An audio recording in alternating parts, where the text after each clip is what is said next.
So in this video, we're going to talk about a game that I've very recently played, very recently finished, and have a lot of thoughts about. That is, of course, going to be the topic of every gamer's conversation at the moment, The Last of Us 2. So I'm going to start the video by saying there's a lot of negativity and sort of controversy online about this game at the moment, and I don't want to feed into any of that. I don't want to kind of contribute to that negative headspace surrounding it. So, you know, take every thought and every opinion I give on this with a grain of salt, and you know, it's fine that everyone has different opinions. Everyone's more than welcome to like or dislike this game, and if you don't like the story, that does not make it bad. That does not mean that someone else is wrong. So, you know, let's bear that in mind and jump straight into my thoughts of Last of Us 2. We're going to be talking in-depth spoilers, story, plot. So as many of you will be doing over this week and this weekend coming, I have recently finished The Last of Us 2. Now we'll start by saying I was a massive fan of Last of Us 1. It was absolutely one of my favourite games of all times. It made my top 10 video game list, which is on this channel. So I think in reality, it is no surprise that I enjoyed The Last of Us 2. However, with that in mind, I want to kind of dive into the reasons why I like it, the reasons why it's actually had some sort of controversial opinions around it, and look at some of the reasons that some people have possibly not liked this game as much. So I'm just going to start straight off the bat with a point about the game which I think is a sticking point for a lot of people. The Last of Us Part 2 is not a fun game. Now that might instantly sound like a turn off, and to a lot of people it will be, and in some respects that's absolutely fine. I liken it to The Road by Cormac McCarthy. I don't know if you've read that book or seen that film, but it is an intensely dark, sad and somewhat depressing story. So I suppose jumping right into it, what it comes down to for me is whether or not you can still derive some sort of entertainment or satisfaction from a story which is inherently dark. For me, I think films like The Road, things like The Walking Dead earlier on, and definitely The Last of Us Part 1 and Part 2 definitely fall into this category. This is to say that this is media that you're going to get something from, but the thing you're going to get is not entertainment in the normal sense. Now, I fully realise this might sound really pretentious, and it is a fine line when discussing this kind of media, but it's something that I think is really interesting and worth talking about. Do you need to be entertained or have fun to enjoy something? Now, personally, I think if you've gotten a lot out of something, if you get to the end of a story and you either learn something or you were forced to question something, whether it's morally, whether it's whatever, I think that's also as important. And I think a lot of people would agree with me there. You only have to look at the review SKUs for this game to see that there's kind of two camps. There's really people that absolutely love the product, and there's people that kind of, you know, hate it and want to burn it with fire. And I think the reason for this division is exactly that fact. It kind of falls to you whether or not you will enjoy this game. I know I've been spoiler-free up until now, but I think we need to dive into some of the really big plot points in this game to kind of understand what I'm talking about. So let's start right near the beginning, and full spoilers for The Last of Us 2. If you've made it to this point and you haven't played it or you do care, please leave now. I'm about to ruin the game for you. So within 3 hours of The Last of Us 2, the main character from the first game, Joel, dies. And yeah, I was shocked as well. If you were lucky enough not to have had this spoiled for you by the internet, because unfortunately it's 2020 and that's a thing, then this was a hugely impactful and really sad moment in the game. As I said, this was a character that we absolutely loved from the first game, that had somewhat of a hero's journey in the first game. We'd played a lot of time with them and we'd really grown to love over the years. To see that character physically dismantled and killed so early in this game was an absolute gut punch. But it services the story in many ways. Now, I've seen some people online kind of refer to this moment as sort of disrespectful to the character, or, you know, a moment that was unneeded and unnecessary, and I fundamentally disagree. I think when everyone finished The Last of Us 1 back in 2013, one of the major questions was, do we need a second one? Do we need a sequel to this game? Is it something that's just kind of, you know, so good we leave it on its own and never spoil it? And I think in answering those questions, really the answer is, well, it's only worth going back to if you have a good enough story to tell. And in my opinion, The Last of Us Part 2 doesn't have the story to tell if this moment doesn't happen right near the beginning. Joel being killed sets off a chain of events for Ellie and for some of the other characters as well, which really make this game able to happen in the first place. I would have been super disappointed if this game was just, you know, a side story or some sort of continuation that, you know, didn't really feel like it tied to the first one. But having this major event take place so early in the game, it really makes this a part 2 and not a sequel, which is probably why it was called that. So from there, basically the game kind of sets you as Ellie on a revenge quest to go and find the people that killed Joel and avenge his death in a sense. Now, the person you are tracking down who actually killed Joel, very visually in your face, is a character called Abby. Now, you actually play as Abby really early in the game before Joel's death.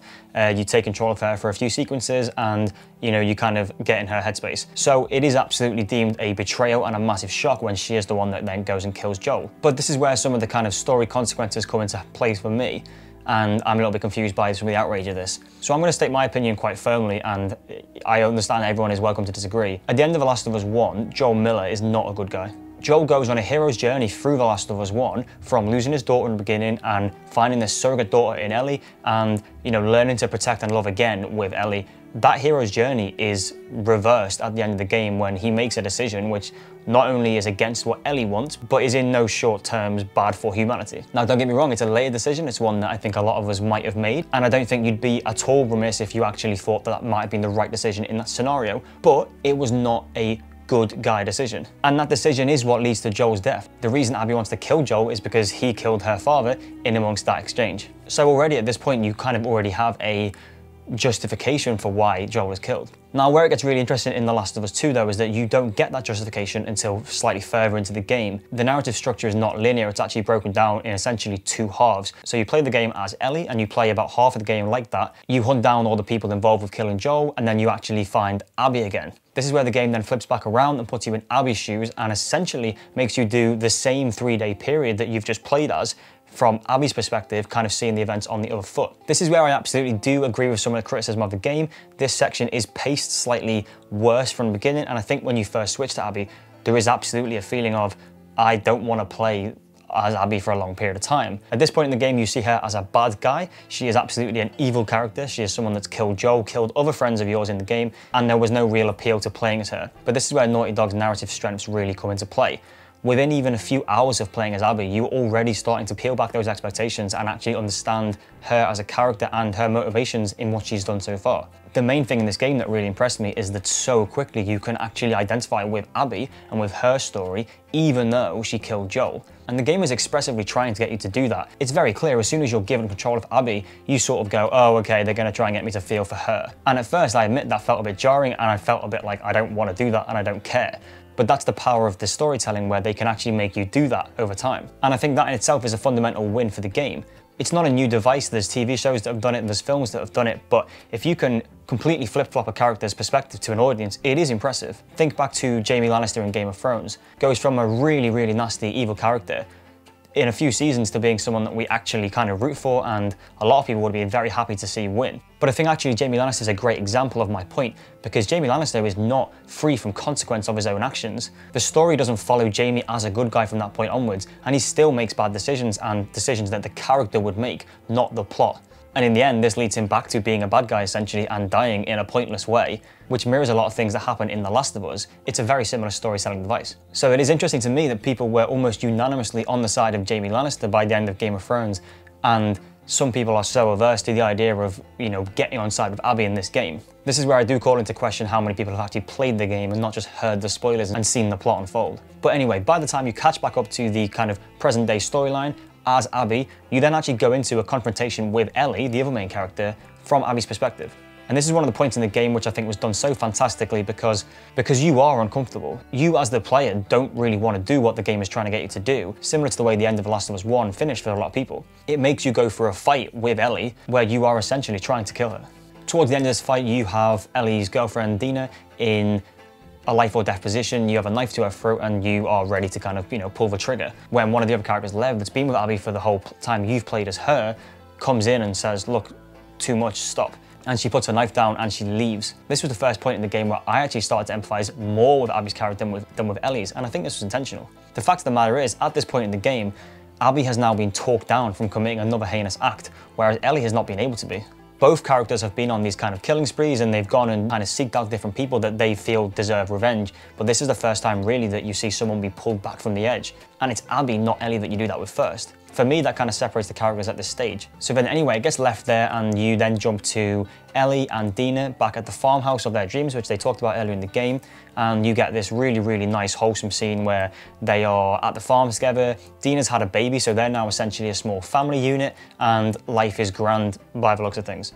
Now, these are some of my favorite moments in the game. For people that say that The Last of Us is a depressing, soul-sucking game, I just don't agree with that, and these kind of scenes really show why. When the story wants to be, this game can be one of the most heartwarming, kind of gut-wrenching, in the same vein, pieces of media I've ever seen. And myself, like a lot of people, thought that this might actually be the end of the game.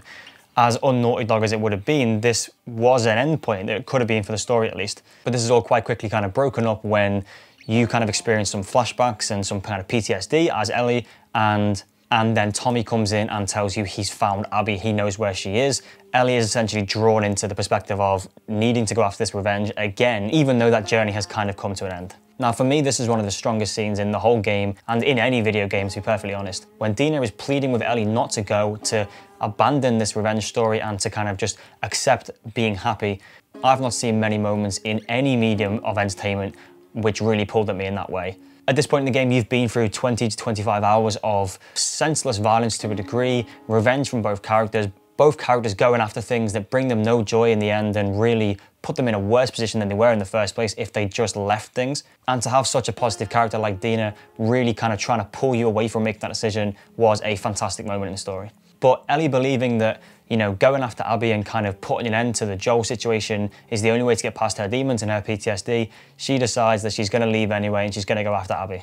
And this sets up the final confrontation in the game. Now for me, another absolutely fantastic scene, which again, I know some people haven't enjoyed, and I personally really struggle to see why. You fight through this whole encampment of bad guys as Ellie, and you find Abby on the beach. However, the tables have turned and the expectation of this final fight is completely shifted as Abby has been strung up and left to die. She is on a beach, completely emaciated, you know, all of her muscle gone. She looks like a different person. She looks broken down. So as Ellie, you cut her down from the pole and start walking towards the boat.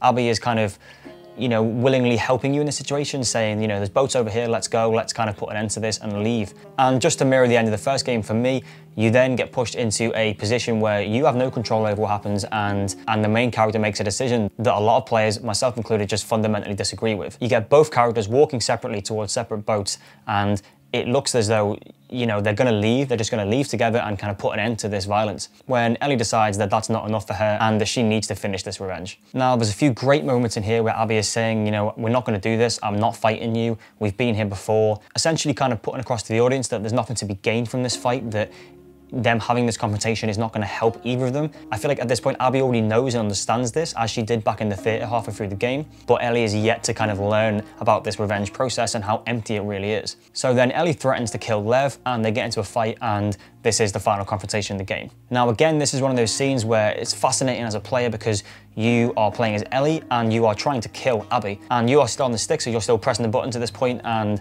having this fight. Again, similar to the first one, there is no decision here. There is no, do I do it, don't I do it? The game is making you do it. And I understand that's where a lot of players get a bit kind of sidetracked from the story at this point. If you disagree with Ellie killing Abby at this point, then the fact that you're being made to do it would be very difficult. And I do completely get that that kind of element makes these sections quite divisive to audiences. So when the fight continues, Ellie has Abby in the water, she's drowning her, she's already won, and she could kill her at this point. But at the last second, you get one more flashback, and unlike all the negative ones that Ellie's had in this game, it is a positive flashback. It is Joel sat on the porch playing his guitar, happy, and that is enough to kind of pull Ellie back from the edge, and she lets Abby go. Now for me personally, this was the absolute best ending to the story. The whole game, as I said, was about this cycle of violence. The creators have talked about that. They've talked about how one violent act just leads to another, and no one can kind of let go of this cycle of retribution, and that's really what the game is about. So even after having trekked halfway across the country and set aside so many positive elements of her life to go and find Abby to get this revenge,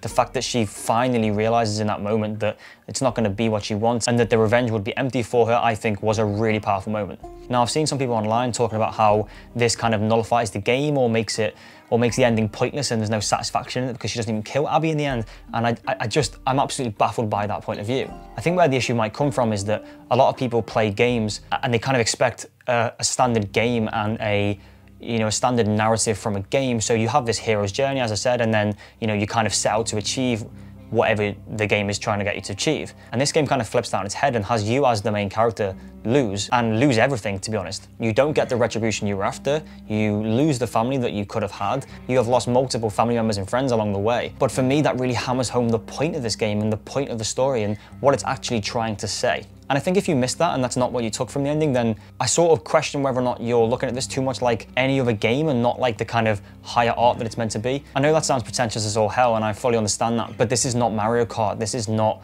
even Assassin's Creed game where they're kind of telling a fantastical story. You know, these are essentially grounded in real life and real emotions, and I think the story that they're trying to tell you here is slightly more important than those kind of things. I know that's a complete waffle and this might kind of piss some people off, and obviously everyone's entitled to their opinion, but I do question if you got to the end of this game and really wanted Ellie to kill Abby, whether or not you've just missed the entire point of the story they're trying to tell you. And that's fine, don't get me wrong, everyone's allowed to like or dislike a game or a piece of media, film, whatever it is, but you missing the point doesn't make it a bad game. And I think that's fundamentally where I fall in this game. You may not like the story, you may not like where it goes or the fact that it is dark and it is depressing, but I think to review bomb this game and suggest that it's not effective in what it's actually trying to do, I just don't understand. But hey, we're all allowed different opinions, and I suppose the world's a better place for it. So, you know, if you didn't like this game, I'd love to know why you felt that way and what it was you didn't like about it. But yeah, I'm gonna wrap it up there before I talk for hours. This is a really, really complex story with a lot of really kind of serious beats that hit in the real world and have kind of real emotional consequence. So let's wrap it up there. I hope you enjoyed this talk. This was a much more sort of conversational, ranty sort of video from me, but I felt the content of this game kind of deserved it and allowed me to kind of talk in this context. So yeah, I hope you enjoyed that, and I'll see you next week. Bye.